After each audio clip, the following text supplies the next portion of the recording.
नमस्कार सभी को। आज हम आपको बताएंगे मानव संपदा में डीडीओ पोर्टल से सैलरी लिंक किया गया था जनवरी में। दिसंबर में भी काम किया गया था। जनवरी में सभी की सैलरी डीडीओ पोर्टल में जो मानव संपदा से लिंकेज हुआ है उसी के माध्यम से सैलरी सबकी निकली हुई है। लेकिन कुछ कारणों बस फरवरी की सैलरी नहीं निकल रही है। उसका क्या कारण है, कहाँ दिक्कत आई है? उसमें बहुत सारे कॉल मैसेज आप सभी के आ रहे थे। मैं सबकी कॉल रिसीव नहीं कर पा रहा था, इसलिए मैंने एक वीडियो बना के डाल दे रहा हूँ। आप सभी लोग देख लीजिएगा और उसको शेयर कर दीजिएगा ताकि सभी लोग उसको देख सकें। कहाँ पर दिक्कत आ रही है, किस प्रकार की दिक्कत आ रही है? जो कि पिछले महीने जनवरी में सैलरी आराम से निकल गई थी और अब निकल रही है, क्यों नहीं निकल रही है? इसके लिए बताएंगे आपको कहाँ पर दिक्कत आई है। एक्चुअली मानव संपदा में दो तीन से चेंजेस हुए हैं। वो चेंजेस क्या हैं जरा वो देख लीजिए। चेंजेस क्या है, उसमें क्या करना है आपको वो जरा देख लीजिए। उसके लिए मानव संपदा को लॉगिन करना। ऑफिस एडमिन आईडी, अपने यहाँ की ऑफिस एडमिन आईडी लॉगिन करना।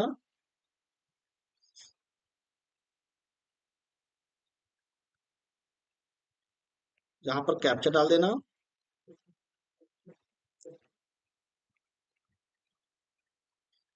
जी, आपके पास ऑफिस एडमिन की आईडी ओपन हो गई है। ठीक है।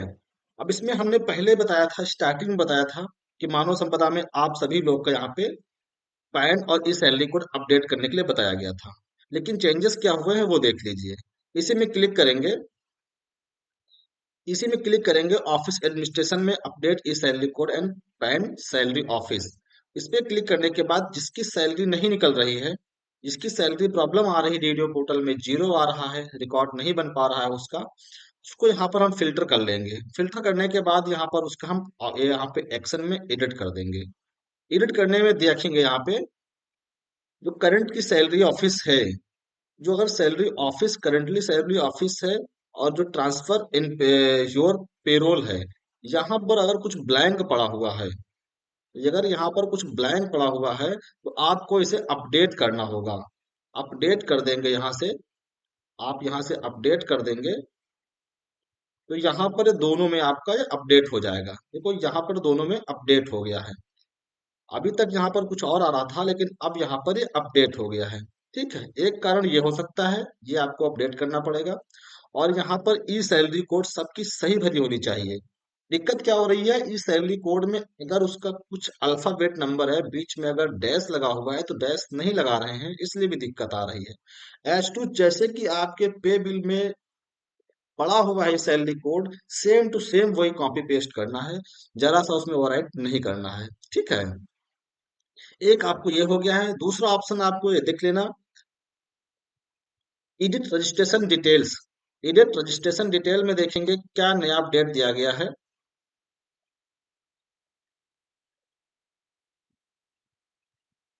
यहाँ पर आप किसी भी एम्प्लॉय का यहाँ पर नाम का एक अक्षर या पूरा नाम या फिर मानव संपदा की आईडी यहाँ पर डाल सकते हैं। डालने के बाद देखेंगे तो उसका नाम आ जाएगा। तो काफी लोग यहाँ परेशान हैं कि यहाँ रिकॉर्ड जो स्टेटस में लॉक बन के आ रहा है, ये आईडी वेरीफाई नहीं है, इसलिए यहाँ पर अनलॉक है। जो आईडी वेरीफाई हो जाएगी उसमें लॉक बन के आएगा, तो उसमें लॉक पे क्लिक ना करके उसके नाम पे क्लिक करना। नाम पे क्लिक करेंगे तो ये ऐसा पेज खुल के आ जाएगा। ये पेज ऐसे खुल के आ जाएगा। ध्यान दीजिएगा यहाँ पे, वो यहाँ पर वो एम्प्लॉय जैसे किसी अदर डिपार्टमेंट, मान लीजिए कि शिक्षा विभाग से आपके यहाँ आए हुए हैं, या मेडिकल एजुकेशन से आए हैं, या आप सेकेंडरी एजुकेशन से आए हुए हैं, तो वो एम्प्लॉय ऑल अदर में सैलरी नहीं बनेगी। उसके लिए सर ने बताया था कि टेम्परेरी एक आईडी अपने विभाग, जो ऑल अदर वाले विभाग वाले डिपार्टमेंट हैं, वो अपनी एक टेम्परेरी अपने यहाँ उस कर्मचारी की आईडी बना लेंगे। और उसका जो यहाँ पर एस्टेब्लिशमेंट है वो अपना एस्टेब्लिशमेंट रखेंगे। यहाँ पर अपना एस्टेब्लिशमेंट रखेंगे, ना कि बेसिक एजुकेशन, मेडिकल हेल्थ। अगर मेडिकल हेल्थ रखेंगे तो वो डिपार्टमेंट दूसरा है, वहां से डाटा नहीं उठाएगा। इसलिए आपको यहाँ पर एक आईडी बनाना होगा। अगर आप अदर में ही आपके यहाँ पे हैं तो कोई दिक्कत नहीं, आप अपना डिपार्टमेंट यहाँ पे ले लेंगे, अपना ऑफिस लेके हम यहाँ पर सबमिट कर देंगे। नीचे एक ऑप्शन दिया गया है, government employee select S if salary drawn by treasury. अगर यहाँ पर जिसकी सैलरी डीडीओ पोर्टल से निकल रही है गवर्नमेंट एम्प्लॉय है तो सब में एस होना चाहिए। अधिकतर लोगों में नो होने के कारण यहाँ पे नो होने के कारण यहाँ पे सैलरी नहीं निकल रही थी। तो यहाँ पर एक चेंजेस ये हुआ है, जहाँ पर जिसकी सैलरी निकालना है उसको यस करना बहुत जरूरी है। ठीक है। और दूसरा एक कारण ये है कि इनका जो कैडर अपडेट नहीं है, जिसका कैडर अपडेट नहीं है उसकी सैलरी नहीं निकल रही है। तो ध्यान दीजिएगा, सभी का कैडर सही होना चाहिए। सभी का कैडर सही होना चाहिए। अगर कैडर ब्लैंक है तो सैलरी में दिक्कत आएगी। और यहाँ पर देख रहे हैं गवर्नमेंट एम्प्लॉय, यहाँ पर एस या नो। अगर गवर्नमेंट एम्प्लॉय है तो यस करेंगे, क्योंकि डीडीओ पोर्टल पे सैलरी निकालनी है उनकी, और उनकी सैलरी निकालनी है तो उनको आप यहाँ पर एस करके सबमिट कर देंगे। डिजिग्नेशन जो भी रहेगा डिजिग्नेशन ले लेंगे और यहाँ पर हम अपडेट कर देंगे। ये हमारा डाटा यहाँ पर अपडेट हो गया है। सैलरी में सबसे बड़ी बात यही थी, सबसे ज्यादा दिक्कतें यही थी कि आपको ऑफिस एडमिन का ही काम था और कुछ नहीं। और दिक्कत कहीं कहीं ये भी आ रही थी, जिसका भी ट्रेजरी नंबर पे और डीडीओ कोड में, ट्रेजरी नंबर और डीडीओ कोड में अगर यहाँ 2200 अगर है तो कई लोगों ने यहाँ केवल 22 करके छोड़ दिया है, 22 करके छोड़ दिया है।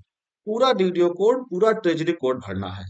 डे- जो भी डीडीओ कोड आपको दिया गया है 4 अंक का, वो डालना है, और ट्रेजरी कोड जो दिया गया है वो डालना है आपको। ठीक है, उसमें कोई 60 60 60 टिक नहीं करना है कि नहीं उसमें हम 00 ना लगाएं। ठीक है। एक ऑप्शन ये हो गया है।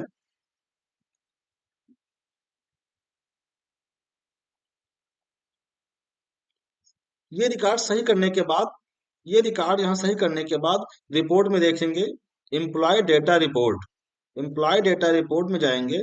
यहाँ पर सबसे लास्ट में जो रिपोर्ट लगी है employee on payroll, employee on payroll पे क्लिक करेंगे।